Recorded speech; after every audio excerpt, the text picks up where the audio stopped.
from earlier today, which is titled "Tottenham Face Sell to Buy Threats This Summer."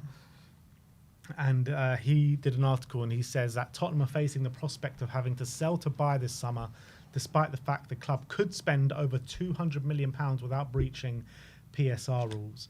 Without a significant injection of cash from owners ENIC, Spurs are facing a tough summer of trading, which is threatening to severely affect the club's head coach, whether that be Ange Postecoglou or not. Spurs are 16th in the table and have equalled their record 19 Premier League defeats in a single season, with their latest loss coming at Anfield. Champions League qualification, though, winning the Europa League would improve the situation, but Atletico Madrid target Cuti Romero, or at least one other star, may have to be sold to generate transfer funds.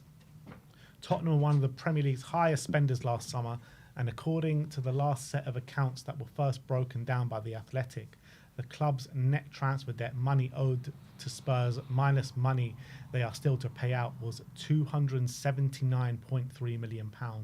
That puts the club and those responsible for trying to improve the squad in an incredibly difficult position, particularly coupled with Tottenham's wage structure, which was one of the strictest in Europe.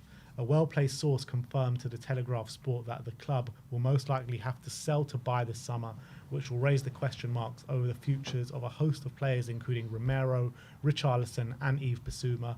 ENIC provided £122.1 million in owner funding since their 2001 takeover to June 2024, the equivalent of just £5.3 million per season, the majority of which came from a £97.5 million share issue in May 2022, which has initially been announced as being worth up to £150 million. Since ENIC's £97.5 million share issue, a total of 13 English clubs received more owner funding, which the owners of Tottenham's rivals Aston Villa have poured over £600 million into the club since their takeover in 2018. ENIC did invest £35 million into the club in January, but under fire chairman Daniel Levy made it clear that Tottenham will not spend money they do not have, despite their ability to do so within the PSR guidelines. In the last set of accounts, Levy said, "We cannot spend what we do not have, and we will not compromise the financial stability of this club. Indeed, our off-pitch revenues has significantly supplemented the lower football revenues this year, testament to our diversified income strategy." Levy then added, "Since opening our new stadium in 2019, we have invested over £700 million net in player acquisitions. Recruitment remains on a key focus, and we must ensure that we make smart purchases within our financial means. I often read calls for us to spend more, given that we are ranked as the 9th richest club in the world. However, a closer examination of today's financial figures reveals that such spending must be sustainable in the long term and within our operating revenues. Our capacity to generate recurring revenues determines our spending power." Tottenham supporters will hold their fourth major protest against ENIC and Levy at the club's next home league game against Crystal Palace on May the 11th. Change for Tottenham have been organised another pre-match march, and a group are urging supporters to take part in an in-stadium demonstration.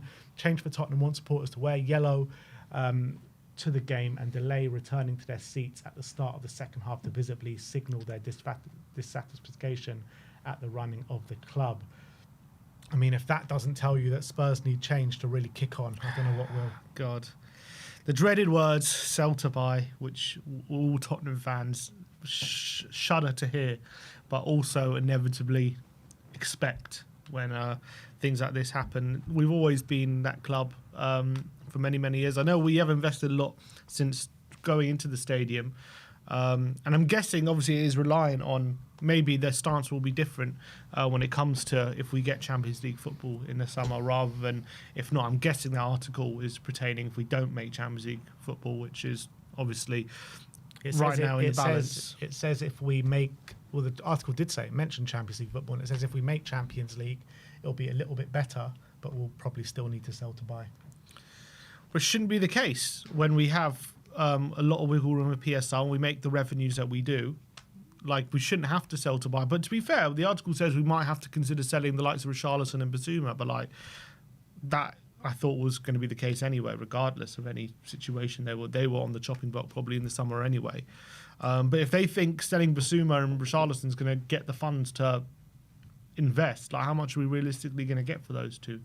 Like we're not going to probably get. We're probably going to get enough money for maybe one player. Like with that, so I think the thought. I mean, I guess you put Romero on top of that, potentially 60 million there as well. Maybe there's a couple of players there, but the thinking that we're going to raise enough money through selling players, especially when Levy is very kind of strict on how much he gets.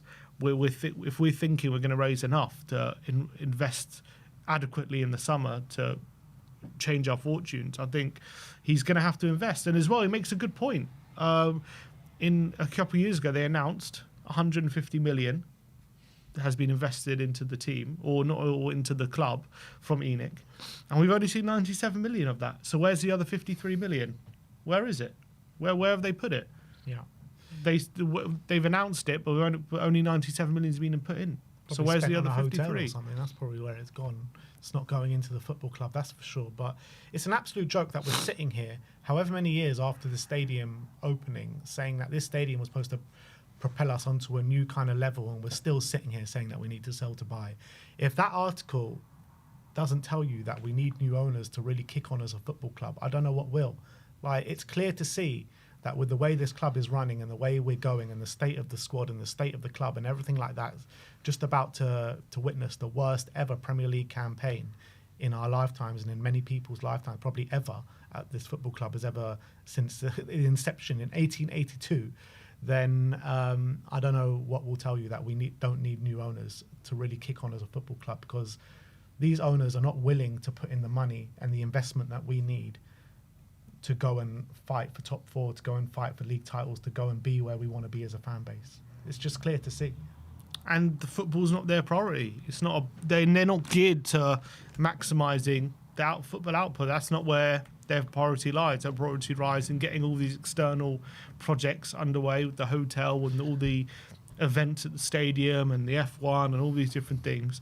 That's where they're concentrating on. And whatever happens with the football at the moment, it doesn't even matter as much, because with all the events happening, all these different things, the necessity for Champions League football and dining at the top table and even winning trophies diminishes with each kind of project they embark on. And when this hotel is up and running and the money they're going to make from this hotel, it's even going to lessen the need for Tottenham to require Tottenham to be successful on the football pitch from a financial point of view. Other clubs, they're geared towards getting the best out of the football, because they know if their team's successful, that gives them more money, and that's what drives them a lot of the time. And it's not like a lot of teams aren't financially prudent, but they basically require the football team to be successful for them to work more financially. But for us, because that's not our focus, that's why the football isn't a priority, because we've got all these things. And in a way, it's a good thing, because your financial status isn't dependent on how well your football team does. But as a byproduct of that, it's meant that we're not solely focused on improving the football team and making the best of our football team as a club. And so we're in this catch-22 where we're so focused on making the team sustainable that the fans who are watching this football week in, week out and really care, that's where our focus is.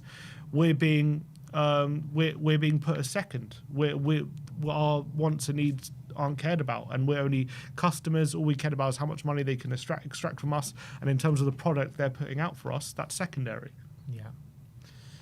Yeah, and it's really hard to take as as people that live and breathe Tottenham. A lot of people out there watching this will be the exact same.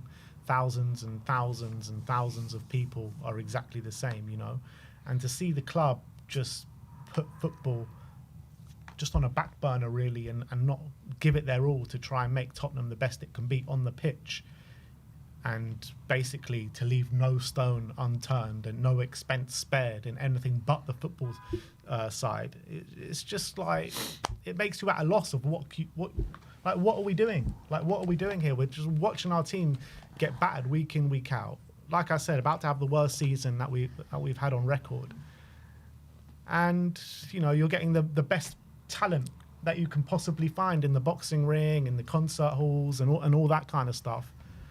And the football stuff is just complete secondary stuff to them. And I just don't know which way we can turn. Like, what are we supposed to do as fans to try and make this better? We need new owners that are actually going to come in and put football at the forefront of this football club. And even having said that, like, what owners are going to come in and put football at the forefront of this football club as well? That's another question. Like, it's so hard to think about, because when you've got this club that is just shitting out money on the other side of it, what owner in their right mind, unless you really love the club and really love Tottenham Hotspur, what owner is going to come in and not focus on that side? Unless it's a state. That's the only thing. If it's a state where they don't really care about the money and they're just using it as a plaything. But do we really want those kind of owners as well? I guess that's what we're calling for, I guess, if that's the direction you want to go in. But those type of owners come with their own set of problems, in terms of, morality and all these different things, and how they treat the club. And so it's difficult to see where the future holds. And as well, it's like a weird thing in with this end of the season. Obviously, as you say, we're going to most likely have our worst season in the Premier League. Well, we are definitely going to have our worst season in the Premier League in the history. But if we win that Europa League and we get Champions League football, it's like the club get to have their cake and eat it as well, in a way, because they get to run it as they have. But they've kind of got this get out of jail free card where they've basically slashed the wage bill. They've invested in youth, and they've got the consequences in the league with where we're finishing. And also they've neglected parts of the squad this summer, the big holes. But if we win that Europa League, it's almost like, but we're still going to get that Champions League money, and also they could offer it as some sort of success because we've got a trophy which all the fans have been claiming for, and all of a sudden they get this get out of jail free card if we win that Europa League, but it's a weird thing because obviously that's what we want. I think it's a get out of jail free in the extremely short term. But if ENIC are planning to be here for the long term still, and they're not looking to sell the club and stuff like that, like, it's always going to revert back to the problems that they have and the problems that they're giving this football club.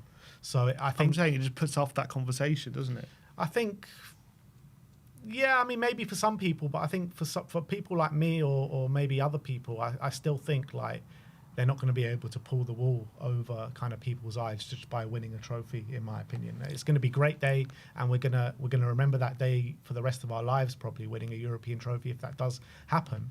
But I still think even with winning that European trophy and getting back in the Champions League, people should not kind of go off that path, because it's clear to see we ain't going anywhere anytime soon. But imagine winning a trophy, then trying to organise another protest after winning that trophy, like on game. I understand maybe like a few games into the season, maybe if we've had a really bad start, people will get back on board. But like say, like right at the beginning of the season, after we're coming into the season as Europa League champions and back in Champions League, I'm trying to organise a protest against the board off the back of that. It'll be difficult, probably.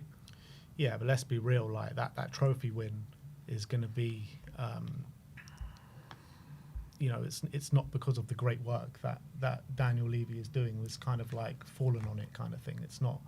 I don't think it's been anything to do with the way they've been running the club. That's fair enough, and that's fair. I'm not saying you're wrong, but that's for sure how they'll spin it.